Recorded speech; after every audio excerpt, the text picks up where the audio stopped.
আসসালামু আলাইকুম, কেমন আছেন আপনারা সবাই? আশা করি সবাই ভালো আছেন। তো অনেকেই তো দেখলেন অ্যাকোরিয়াম ফার্ম, এবার আসলাম অরিজিনাল ফিশারিতে।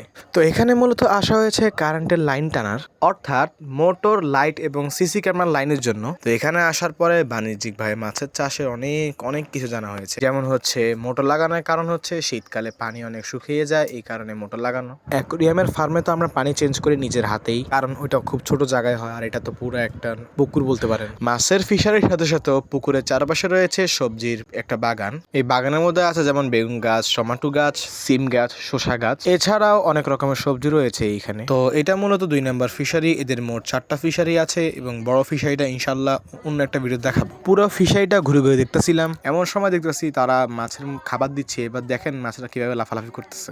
ওনাদের এই বাণিজ্যিক খামারটা দেখে ইচ্ছা করলো যে আমি অ্যাকোরিয়ামের মাছ পালা বন্ধ করে তাদের সাথে আমিও একটা ছোট্টখাটো ফিশারি করব, কিন্তু খরচ শুনে আমার মাথায় হাত। তো যাই হোক, আজকের জন্য এই পর্যন্তই। আল্লাহ হাফেজ, ভালো থাকবেন, নিজের খেয়াল রাখবেন, ভালো রাখবেন চারপাশ।